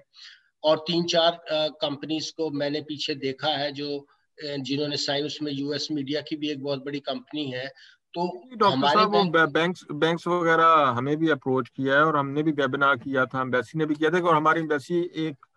वेबिनार और भी करने वाली है कुछ दिनों में जहाँ सारे जो 8 बैंक्स हैं उनके रिप्रेजेंटेटिव होंगे। ये एक कुछ लोगों ने, एक दो ने कुछ कमेंट्स किए, वो जो क्वेश्चंस हैं वो इस वेबिनार के टॉपिक से रिलेटेड नहीं है, लेकिन उसमें एक साहब ने कहा कि जी जो HPL के बारे में कहा कि उन्होंने वहाँ बैंक अकाउंट खोलने की कोशिश की थी तो वो रिस्पॉन्स नहीं हुआ। आप मेरे ख्याल HBL को एडवाइस भी करते रहे, तो अगर आप उनको ये मैसेज कन्वे कर दें कि जी कि ये अगर मुझे पता है कि उनका ओवरलोड हुआ है क्योंकि बहुत ज्यादा रिस्पांस हुआ है, तो इसलिए थोड़ा सा उनका रिस्पांस वो सिस्टम नहीं, वो अगर आप उनके मेरा जो व्हाट्सएप नंबर है आप उनको जरूर दे दीजिएगा और उससे राब्ता आपका तो होगा मिशन के अच्छा, जरिए। एक जो सवाल आई थिंक तो ये कई लोगों को पाकिस्तान में भी होता है, जो बेसिकली ये है कि जी के जो पाकिस्तान में अगर आप मतलब एडवांस टैक्स कट जाता है बहुत सी चीज़ों पे, और जब आप रिटर्न फाइल करते हैं तो टेक्निकली एफबीआर ने आपको रिफंड करना होता है। तो लेकिन वो मतलब अल्लाह साहब अगले साल में आपकी एडजस्टमेंट हो जाए, रिफंड लेना बड़ा मुश्किल है। तो ये तो डॉक्टर खुरम साहब अगर आप पहले बताएं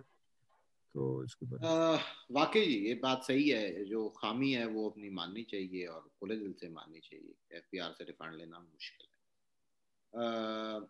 लेकिन वो स्टार्टिंग पॉइंट अगेन वही है कि आपने रिटर्न ही फाइल करनी है और रिफंड क्लेम करना है, और वहीं पे आपकी इलेक्ट्रॉनिक एप्लीकेशन भी साथ ही फाइल हो जाती है। 170 की एप्लीकेशन है, सेक्शन 170 की, वो साथ ही फाइल हो जाती है। तो इस प्रोसेस को आसान बनाने की इस गवर्नमेंट ने तो बहुत कोशिश की है। One must give credit to this government के इतने रिफंड्स मैंने पहले कभी इशू होते नहीं देखे जो हमने ये कोविड के दौरान 2 पैकेजेस में किए हैं, खुद भी किए हैं, लोगों ने भी किए। तो लेकिन still it's a long way to go. ये लोगों का शिकवा ठीक है कि हम डिले करते हैं रिफंड्स में, शायद उसकी वजह वो टेक्निकल है, मैं उस पर आपको बोर नहीं करूंगा कि हमारे टारगेट सेट होते हैं। लेट्स से हमने 1 अरब रुपया इकट्ठा करना है, अगर उसमें हमने अपना 50 करोड़ के रिफंड दे दिए तो वो माइनस हो जाता है उस टारगेट से, but that is an internal matter, उससे लोगों का कोई ताल्लुक नहीं। तो इसलिए हम इस सिस्टम को मजीद स्ट्रीमलाइन करना चाह रहे हैं, लेकिन easiest simple first step is to file your return and claim your refund. वो क्लेम हो जाए तो एटलीस्ट आज नहीं, कल नहीं, अगले साल, उससे अगले साल हो जाता है, हो जाएगा। इकरामुल हक साहब, मैं एक दो ये सवाल मेरे हैं, या अगर आप इस पे जरा कमेंट कर सकते। यहाँ बहुत से हमारे जो अमेरिका में ओवरसीज पाकिस्तानी, खासतौर पे सिलिकॉन वैली में, इन्होंने बैक ऑफिसेस पाकिस्तान में बनाए हुए हैं, जो सब्सिडरी कंपनीज बनाई हुई हैं जो टेक्नोलॉजी सेक्टर से रिलेटेड है। ये बताएं कि जिन लोगों ने वहाँ, बल्कि कुछ पाकिस्तानी ऐसे भी हैं जिन्होंने, जिनके छोटे लेवल के बिजनेसेस हैं, उन्होंने पाकिस्तान में 4 लोग हायर किए हुए हैं, 6 किए हुए हैं अकाउंटिंग सर्विसेज के लिए, कोई अपनी एडमिनिस्ट्रेटिव सर्विस के लिए। जो लोग जो यहाँ से वो उनको पाकिस्तान में सैलरीज पे करती हैं, क्या उन पे कोई रिक्वायरमेंट है कि वो एफबीआर को भी रिपोर्ट करें? मतलब मिसाल या इसके सिलसिले में कोई सीलिंग है कि उनका इससे कोई ताल्लुक नहीं है? देखिए, अगर उनकी प्रेजेंस वहाँ किसी भी ऑफिस के जरिए है, चाहे वो ब्रांच ऑफिस है या लाइजा ऑफिस है, तो वो जाहिर है कि वो एक एंटिटी वहाँ बन जाती है और वो अपनी जो वहाँ की लोकल रिपोर्टिंग की रिक्वायरमेंट है वो पूरी करते रहेंगे। जहाँ तक इस बात का ताल्लुक है कि वहाँ जो एक्सपोर्ट से रिलेटेड डेवलपमेंट हाउसेज हैं, वो ज़्यादातर वही हैं जो वहाँ लोकली भी काम कर सकते हैं, और एक्सपोर्ट तो हमारे हाँ आईटी की एग्जम्पशन है, और आईटी एनेबल्ड सर्विसेज जो भी पाकिस्तान से आप एक्सपोर्ट करते हैं उस पर तो किसी किस्म का कोई टैक्स नहीं है। अगर कोई सैलरीज पे हो रही हैं तो सैलरीज को जो भी पाकिस्तान में टैक्सेशन है सैलरीड लोगों के लिए, वो तो जाहिर है अपनी जगह रहेगी। और वो वहाँ जो भी उन्होंने जिस आदमी को अपॉइंट कर रखा है, वो एक जो है अपनी स्टेटमेंट जो भेज देंगे उनको क्वार्टरली कि ये हमारे लोग थे, इनका ये टैक्स विद होल्ड करके हमने, क्योंकि सैलरीड में जैसे यहाँ पे रोल टैक्सेस हैं, हमारे यहाँ भी वही तरीका है कि जो सैलरी आदमी है जैसे ही उसको सैलरी नेट ऑफ टैक्सेस ही मिलेगी और वो जो टैक्स उसका है वो जमा हो जाएगा, और उसकी जो सहूलतें हैं उसमें कोई भी ऐसी परेशानी की बात नहीं है कि वो कोई बहुत लंबा प्रोसीजर अडॉप्ट करना है। वो आप उनकी वेबसाइट पर जाएंगे और उसी वक्त आप अपलोड कर देंगे। मैं ये जरूर अर्ज करना चाहूंगा कि आईटी में इस वक्त जो पाकिस्तान की कंप्लायंस है, अगर आप फेडरल बोर्ड ऑफ रेवेन्यू हो, चाहे वो हमारे लोकल जो एजेंसीज हैं जिसमें सिंध रेवेन्यू बोर्ड है, पंजाब रेवेन्यू अथॉरिटी है, इसी तरह खैबर पख्तूनख्वा की रेवेन्यू अथॉरिटी है, बलूचिस्तान रेवेन्यू अथॉरिटी, सारे के सारे जो खुरम साहब ने अभी बताया था कि एक पाकिस्तान रेवेन्यू ऑटोमेशन लिमिटेड जो है वो 100% ओन्ड प्राइवेट कंपनी है फेडरल बोर्ड ऑफ रेवेन्यू की, और वो सारा प्लेटफॉर्म उन्हीं का यूज होता है। अब भी इस वेबिनार में आने से पहले मैंने चेक किया है, तो किसी को भी अब ये किसी किस्म का कोई उसके ज़हन में डाउट नहीं रहना चाहिए कि इस दफ़ा रिटर्न्स 8 दिसंबर आखिरी डेट थी, सवाए जिन लोगों ने कुछ एक्सटेंशंस मांगी हैं 15 दिन की, उनको दे दी गई हैं। कोविड का ज़माना है और भी दी कई लोगों की जेन्युइन प्रॉब्लम्स हैं, मगर साथ ही इस दफ़ा सबसे अच्छा जो काम हुआ है कि मेंबर ऑपरेशन जो है इंटरनल रेवेन्यू सर्विस के, उन्होंने बिल्कुल वाजे तौर के ऊपर फील्ड फॉर्मेशंस को ये कहा है कि सबके रिफंड जो हैं, जिन्होंने रिटर्न फाइल की और रिफंड क्लेम किया, वो 31 दिसंबर से एक दिन भी आगे नहीं जाएंगे, और साइट पर जाना है और अपना जो बैंक अकाउंट है आपका, उसको आपने वहां अपडेट कर देना है। कोई इसमें आदमी इन्वॉल्व नहीं होगा। जो पुरानी शिकायत थी कि जब रिफंड लेने जाते हैं लोग जो हैं वो इधर उधर की बातें करते हैं, टालते हैं, और कई जो है वो मोटिव्स होते हैं, इन सब को हमने टेक्नोलॉजी से ओवरकम कर लिया है। और इस साल आप देखेंगे कि जिन लोगों ने भी रिटर्न्स फाइल की हैं, उनको ऑटोमेटिकली उनके बैंक्स में, जैसे यहाँ अमेरिका में है आपको आईआरएस की तरफ से पैसे आ जाते हैं, वो उनको मिल जाएंगे। तो ये एक बड़े मैं समझता हूँ कि इस वक्त इतनी टीम अच्छी है एफबीआर के अंदर ऑपरेशन साइड पर, कस्टम के भी मेंबर और हमारे जो आईआरएस के भी मेंबर हैं, दोनों जो हैं वो प्रोएक्टिवली उन्होंने काम करके और टेक्नोलॉजी से फायदा उठाते हुए, जैसे हमारे यहाँ पोर्ट पे क्लियरेंसेस हो रही हैं, जैसे कस्टम के मामला थे वो टोटली कंप्यूटराइज्ड हैं, किसी किस्म का कोई इशू नहीं है। उसी तरह आईआरएस ने भी कैचअप किया है और बहुत जल्दी कैचअप किया है। खुरम साहब ने जैसे आपको बताया था, रिटर्न्स की फाइलिंग से लेकर रिफंड क्लेम तक सारा ऑटोमेटेड सिस्टम है। वो यहाँ पे मेरा नहीं ख्याल कि अमेरिका में ऑटोमेशन से कोई वाकिफ नहीं होगा, और वो ऑटोमेशन कोई ऐसी मुश्किल भी नहीं है। सिर्फ आपने एक दफा वेबसाइट पर जाकर अगर रजिस्टर किया, आपको हर चीज मिल जाएगी। जहां कोई शिकायत का एलिमेंट है, आप देखेंगे कि खुद एफबीआर की वेबसाइट के ऊपर दोनों वहां पे सेल मौजूद हैं, जिसके अंदर आप एफबीआर की इंटरनल मैकेनिज्म भी है आपकी ग्रीवेंस को रिड्रेसल करने का, और वहां साथ भी उन्होंने प्राइम मिनिस्टर पोर्टल को भी यूज किया है। मगर वो ये कोशिश कर रहे हैं कि शिकायत बाहर ना जाए, वो खुद उसका सद्देबाब कर दे। इसीलिए जो चीफ कमिश्नर थे, सबको कह दिया गया है कि आप रेवेन्यू टारगेट से आपका कोई ताल्लुक नहीं होगा, आपका काम है अब लोगों को फैसिलिटेट करना। अगर किसी टैक्स पेयर की कोई शिकायत है, वो सीधा चीफ कमिश्नर के पास जाए, उसे करे। और ये जो पहले था कि ईमेल का जवाब नहीं देते, एक्सेसिबल नहीं है, ये सारी चीजें खत्म करते हुए चेयरमैन साहब खुद एक दफा हफ्ते में ई कचहरी के नाम से वो वहां पे मौजूद होते हैं, लोग उनसे सवाल, तो बहुत बेहतरी आ रही है। और यकीनी तौर पर हर सिस्टम में बेहतरी की गुंजाइश रहती है, मगर जितने 3-4 पिछले माह में मैंने देखा है कि जो इनिशिएटिव पाकिस्तान में रेवेन्यू सर्विस की स्टेज पर हुए हैं, वो बहुत कम जगह पे देखे गए हैं। तो इस लिहाज से लोगों को अब ज्यादा परेशानी नहीं होगी, और अगर हो तो हम हर वक्त मौजूद हैं,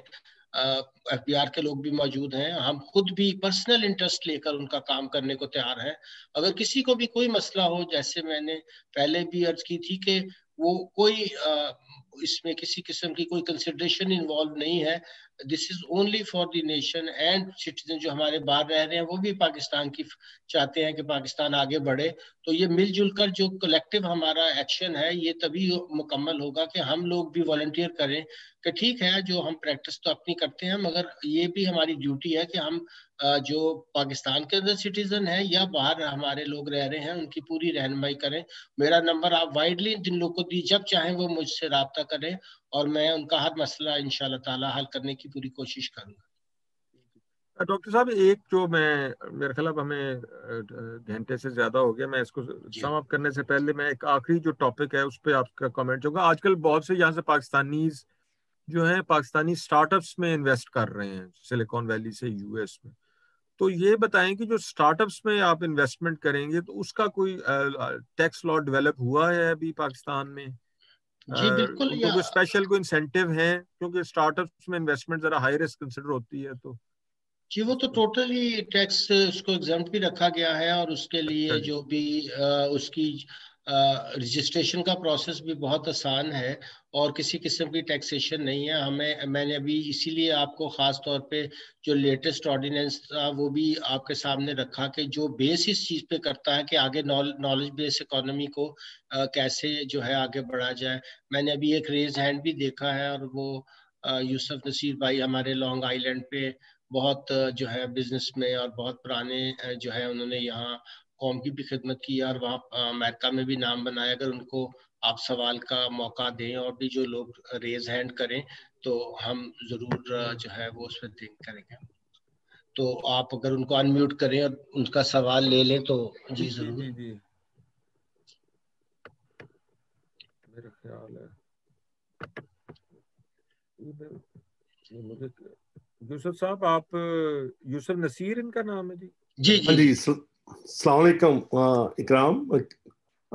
आपने काफ़ी अच्छी और मुफीद बातें शेयर की हैं यहाँ पे पाकिस्तानी कम्युनिटी के साथ,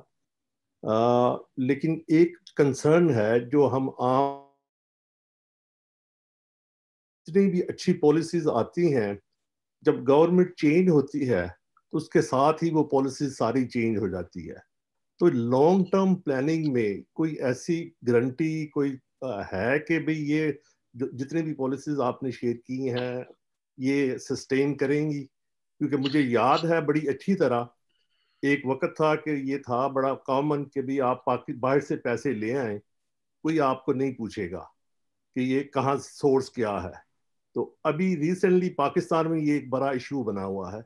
तो ये जो अब ये पॉलिसीज हैं बहुत अच्छी पॉलिसीज हैं, ये बड़ी इनकरेजिंग है। तो लेकिन इनको सस्टेन करने के लिए कोई कॉन्स्टिट्यूशनल गारंटी या कुछ ऐसा मामला है जो आप कर रहे हैं, या कि वैसे ही चलेगा मामला? जी इसके बारे में यूसुफ भाई वो बिल्कुल क्लियर है, जो मैंने दिखाया भी था कि उन्होंने ना सिर्फ ये कहा कि इनको कानूनी तहफ़्फ़ुज़ हासिल होगा, बल्कि पार्लियामेंट ने भी इसके बारे में ये लॉ बनाया है कि इसके अंदर किसी किस्म की तब्दीली जो है वो नहीं की जाएगी। और 10 साल की जो हम राय दे रहे हैं ये टेक्नोलॉजी पार्क में और बाकी जगहों पे, इसको कोई भी तब्दील नहीं करेगा। और स्टेट बैंक ऑफ पाकिस्तान ने जो बॉन्ड्स इशू किए हैं उसके पीछे भी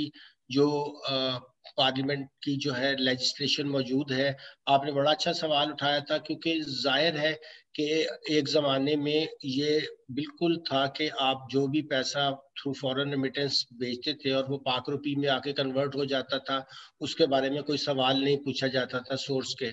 अब फाइनेंशियल एक्शन टास्क फोर्स ने इस पे कुछ एतराजात किए, तो इन्होंने उसकी लिमिट को पहले 10 मिलियन किया, अब 5 मिलियन कर दिया है। मगर ज्यादातर जो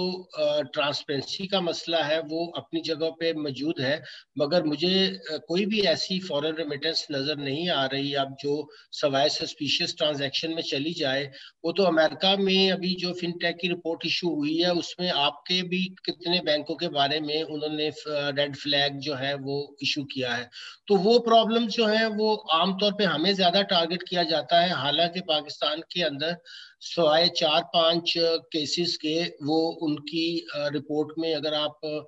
जो ICGI की रिपोर्ट देखें तो पाकिस्तान तो बहुत जो उन्होंने करप्शन में और इस बैंकिंग मनी लॉन्ड्रिंग में इंडिया को बल्कि बहुत जो है वो सख्ती से ऊपर रखा है। तो चूंकि उनकी डिप्लोमेसी अच्छी थी और वो अपना एक फेज ऐसा रखते हैं, हमारे यहाँ चूंकि इस तरह का जो परसेप्शंस बने हुए हैं हम उनको सही काउंटर नहीं कर पाते हैं। उसके लिए जो मीडिया का यूज है, उसके लिए जो मिशंस के लोगों की जिम्मेदारी है, उसमें हम लोगों के जो लिखने वालों की जिम्मेदारी है, जो काम करने वालों की है। अल्हम्दुलिल्लाह पाकिस्तान में जो नो योर क्लाइंट की भी रजीम है, बैंक भी विजिलेंट है। देखिए वो जो साइबर के कुछ फ्रॉड हैं, कुछ इस तरह की चीजें तो पूरी दुनिया में होती हैं, मगर हमने उसको कोशिश की है कि हम ऑटोमेशन से उसको जो है ओवरकम करें। अब जैसे मैं अर्ज कर रहा था कि अगर आपका अकाउंट 48 आवर्स में खुल जाएगा और यहाँ बैठे हुए आपने अपना अकाउंट खोलने में कामयाब हो जाते हैं, और वो 48 आवर्स में हम हमारे बैंकों ने सहूलत ली हुई है, वो फौरी तौर के ऊपर पूरा डेटा सर्च करके बता देते हैं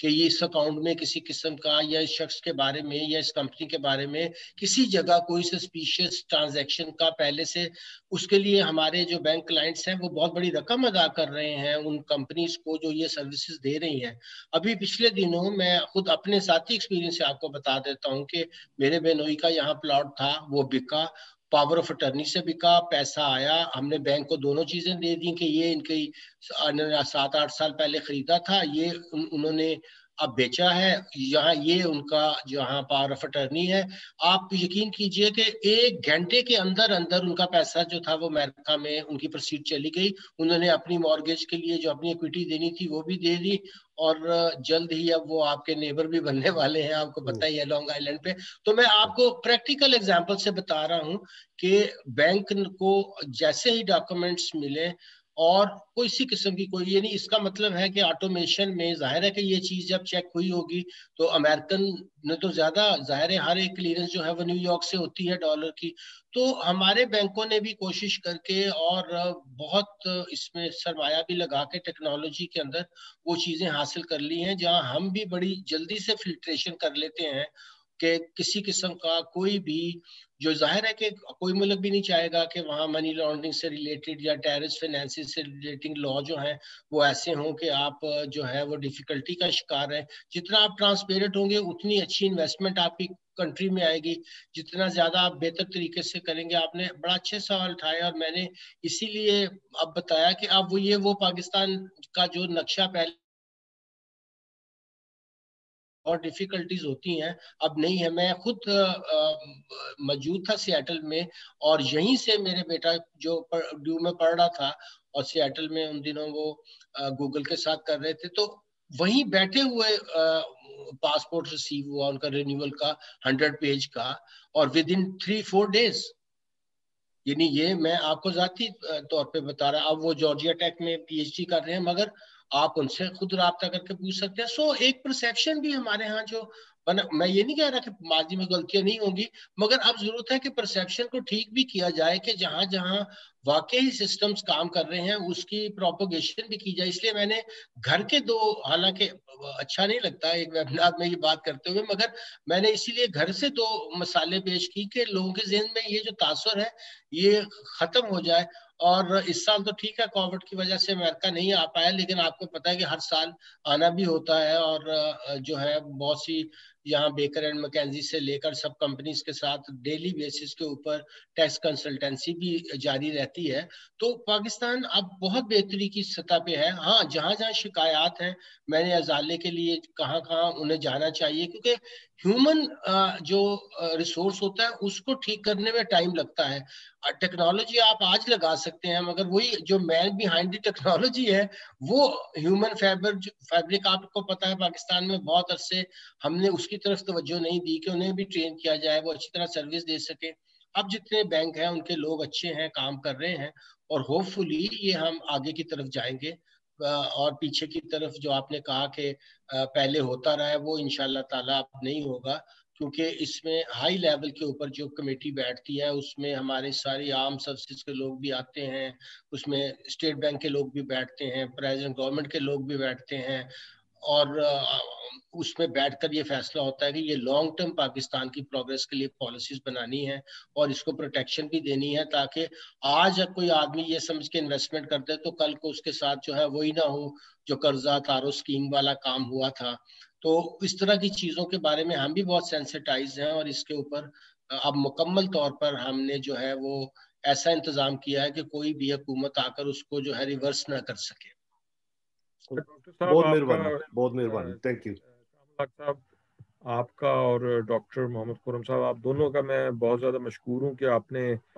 अपने कीमती टाइम में, सुबह के टाइम, आपने आपको अवेलेबल किया हमारे ओवरसीज़ पाकिस्तानियों के इस इम्पोर्टेंट टॉपिक पे जो सवालात नॉर्मली होते हैं उनको एड्रेस किया। मुझे उम्मीद है कि इस वेबिनार के बाद जो लोग हैं उनको जो पाकिस्तान के इनकम टैक्स लॉज हैं उसके बारे में जो बेहतर अंडरस्टैंडिंग होगी। और ये भी हमारा जो वेबिनार है ये उसी प्रोसेस का हिस्सा है जो हम कुछ अरसे से हम कर रहे हैं कि जी गवर्नमेंट की जो अच्छे इकदाम हैं जो जिसमें ये मुख्तलिफ इनिशिएटिव्स हैं उनको पाकिस्तानी ओवरसीज पाकिस्तानी कम्युनिटी में उनकी अवेयरनेस क्रिएट की जाए और उनको ये भी बताया जाए कि उनकी कुछ जिम्मेदारियां भी हैं। उनमें से एक जिम्मेदारी जो है वो पाकिस्तान में अगर उनकी इन्वेस्टमेंट है तो या किस किस्म की तो टैक्स फाइलिंग है, ताकि वो अपनी लाइल्मी की वजह से किसी मुसीबत का शिकार ना हो, जो क्योंकि आए दिन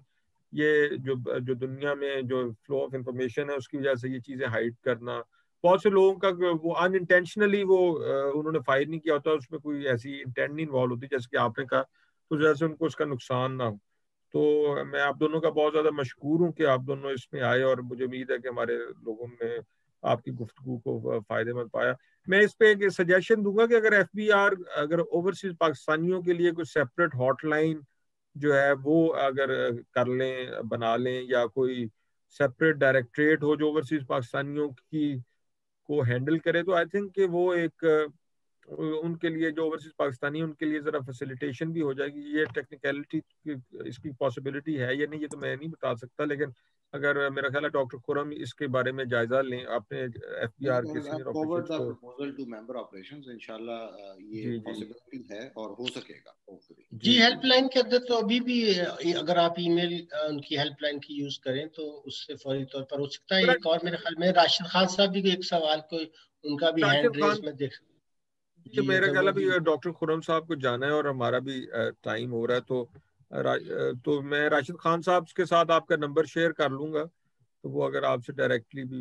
रब्ता कर सकते। अगर आप कहते हैं इजाजत दें तो मैं यहाँ भी आपका नंबर दोनों के अपने सामने से शेयर कर लेता हूँ जी। ये डॉक्टर खुरम साहब का जी जो व्हाट्सएप नंबर है ये पाकिस्तान का है जी, +92 300 515 1330। दोबारा रिपीट कर रहा हूँ जी, +92 300 515 1330। तो डॉक्टर खुरम साहब का जैसे मैंने पहले भी तारुफ कराया था कि FBI में ये काम करते हैं, इनकम टैक्स सर्विस से हैं, और यहाँ पाकिस्तान काउंसलेट लॉस एंजलिस में कमर्शियल काउंसलर रहे हैं। ये हार्वर्ड के से इन्होंने LLM किया हुआ है, तो ये दोनों साइड जानते हैं अमेरिका पाकिस्तान की। तो ये एक आप अगर इनसे आपको कोई क्वेश्चन है तो इनसे डायरेक्टली रब्ता करें। तो इन्होंने कहा है कि ये he'll go beyond his duty to assist overseas Pakistanis here और guide them। और दूसरे डॉक्टर इकरामुल हक साहब हैं, ये तो एक इंटरनेशनल अथॉरिटी हैं जी हैं, और जो इस सिलसिले में और जो ओवरसीज पाकिस्तानीज हैं खासतौर पे मेरे ख्याल है जिनकी जो कंपनीज हैं उनके लिए जो जिनको कॉम्प्लिकेटेड इश्यूज हैं और जिनको ज्यादा एक्सटेंसिव टैक्स कंसल्टेंसी चाहिए, I think there is no better person than him in Pakistan, because इन्होंने बहुत ज्यादा लंबा अरसा पाकिस्तान में FBI में काम भी किया है। अब इनके सुप्रीम कोर्ट के लॉयर हैं, गवर्नमेंट ऑफ पाकिस्तान को कंसल्टेंसी भी दे रहे हैं, मल्टीनेशनल को कंसल्टेंसी दे रहे हैं। तो अगर आप इनका CV पढ़ें, मुझे तो समझ नहीं आती, मैं इनके आर्टिकल्स पढ़ता हूँ, मुझे लगता है कि ये रोज एक आर्टिकल लिखते हैं। तो मैं ये सोच रहा था कि डॉक्टर साहब जो है वो मतलब इतनी स्पीड के साथ क्या कुछ कर रहे हैं और कैसे सब कुछ मैनेज करते हैं। तो इनका व्हाट्सएप नंबर और सेल नंबर है जी +92 300 849 6205। दोबारा मैं नंबर रिपीट कर रहा हूँ, +92 300 849 6205। यहाँ पाकिस्तानी मुख्तलिफ ऑर्गेनाइजेशंस भी हैं, मुख्तलिफ ओपन है, उसके अलावा और टेक ऑर्गेनाइजेशन है, प्रोफेशनल ऑर्गेनाइजेशंस हैं, कम्युनिटी ऑर्गेनाइजेशंस हैं। अगर आप लोग अपने लेवल पे कोई इस इम्पोर्टेंट टॉपिक पे अपने एरिया और इन्फ्लुएंस के जो लोग हैं उनके बारे में उनको अवेयरनेस क्रिएट करना चाहते हैं, तो आप इन लोगों को इकरामुल हक साहब और डॉक्टर खुरम हैं इनको डायरेक्टली भी रीच आउट कर सकते हैं कि ये आपके साथ भी वेबिनार और जो है जूम मीटिंग करें। तो I think they would be very glad to help you and educate our Pakistani community based in the US on this issue. कि आप तमाम लोगों का जी बहुत बहुत शुक्रिया। अल्लाह हाफ़िज़। बहुत शुक्रिया जी, थैंक यू वेरी मच, बहुत शुक्रिया आप सब लोगों का।